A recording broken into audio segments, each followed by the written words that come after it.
Lantas benarkah Trump slump istilahnya menjadi teror pasar keuangan global termasuk nilai tukar rupiah? Lantas apa antisipasi pemerintah dan otoritas moneter menghadapi berbagai potensi tekanan ekonomi ke depan? Efek kejut rupiah kami bahas lebih dalam di segmen The Analyst.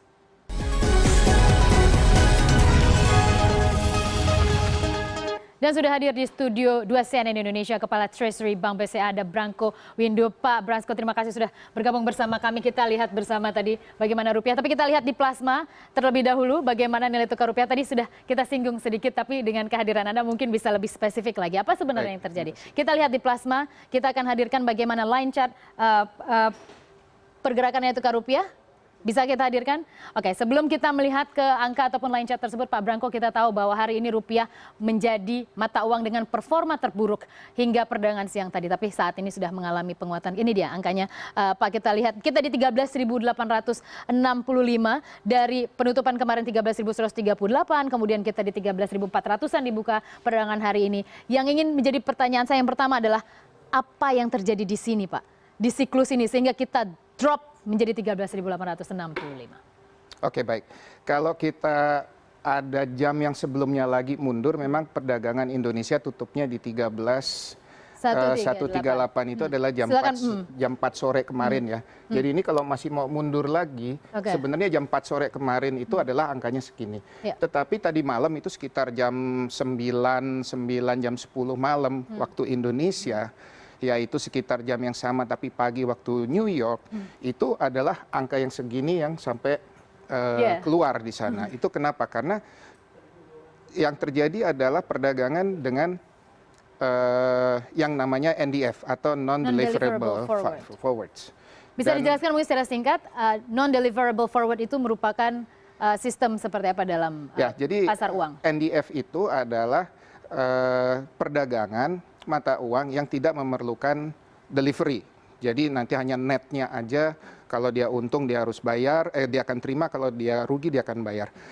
Kenapa itu terjadi? Karena memang itu tidak diperdagangkan di dalam negeri. Jadi ini yang namanya offshore market. Di offshore market itu, pada saat Indonesia tutup, perdagangannya masih ada. Nah, apa yang terjadi di offshore market biasanya, nilai transaksinya itu kecil. Supply-nya kecil, demand-nya juga kadang-kadang bisa besar.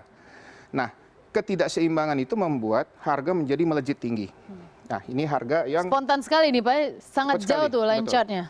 Jadi memang apa yang terjadi karena dengan terpilihnya Donald Trump, yang menjadi kekhawatiran pasar ini adalah uncertainty, polisi-polisi kebijakannya itu nanti seperti apa.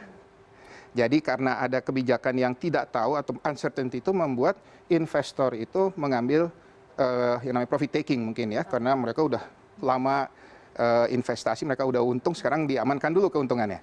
Sebelum nanti ketidakpastian itu malah lebih parah lagi ke depan gitu ya. Jadi tunggu dulu, ini bakalan janji-janji kampanyenya ini benar-benar menjadi realisasi atau tidak gitu ya. Nah, karena tidak ada likuiditas terhadap rupiah pada saat terjadi perdagangan di New York, itu harga menjadi melejit. Tapi begitu pasar di dalam negeri buka, pagi jam 8 waktu Indonesia, jam 9 waktu Indonesia, akhirnya kita lihat rupiah kita rebound lagi ya. Rebound lagi. Betul. Dan ini apakah memang benar? Karena Bank Indonesia sendiri mengeluarkan statement bahwa kami akan selalu ada di pasar. Benarkah intervensi Bank Indonesia terjadi sehingga kita sangat signifikan penguatan? 13.800 sekarang di 13.300. Ya, betul. Jadi memang sebenarnya kalau untuk Indonesia ada dua faktor. Satu faktor kita sedang atau masih berada dalam rangka tax amnesty, di mana investor-investor atau yang akan mengadakan repatriasi itu juga memiliki posisi di mana mereka pada saat rupiah setinggi ini mereka juga melakukan aksi jual. Itu satu. Kedua juga kita melihat likuiditas di provide dari Bank Indonesia, sehingga kalau kita lihat memang seluruh kawasan melemah, tetapi rupiah overshoot. Kita lihat ini. Ini berlebihan. Ini berlebih. Ini sangat berlebih sehingga akhirnya terjadi koreksi. Kalau kita lihat atau rebound. Ini kita lihat ada rebound lagi di rupiah. Dan sekarang kita bahkan mungkin tradingnya di bawah ini ya. Nah, ini merupakan level yang setara dengan yang terjadi di kawasan. Oke. Gitu.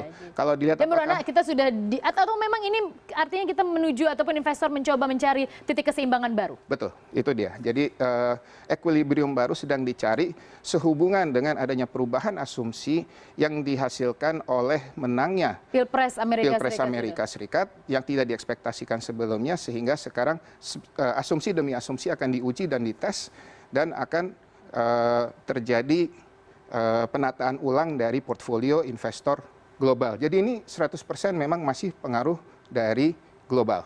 global. Jadi kita tidak lepas dari itu. Tapi harus ada antisipasi pasti. Dari otoritas fiskal, otoritas moneter, apa yang harus mereka lakukan? Karena ketidakpastian masih ada di depan mata. Trump belum dilantik, belum clear juga apakah janji-janji kampanye di sektor ekonomi akan direalisasikan seperti apa. Kan harus ada antisipasi, Betul. Pak Branko. Seperti apa harusnya otoritas moneter dan fiskal menghadapi potensi-potensi ketidakpastian lagi ke depan? Seperti yang sudah terjadi pada hari ini, kita lihat likuiditas itu yang mesti dijaga oleh otoritas. Jadi kalau kita lihat memang hari ini ada dua faktor ya. Jadi aksi jual dari faktor tax amnesty dan juga yang kedua adalah dari otoritas moneter. Kita lihat memang kalau supply sama demand tidak seimbang, untuk menyeimbangkannya itu memang adalah fungsi dari otoritas moneter. Tapi kalau misalnya disediakan supply terus, cadangan devisa akan seperti apa, Pak? Nah, kalau kita lihat cadangan devisa kita kan selama ini naik. Ya. Karena memang investor yang masuk banyak. Nah, tentunya sekarang kalau investor ada yang mau keluar, ya tentunya kita harus provide, kita harus kasih juga.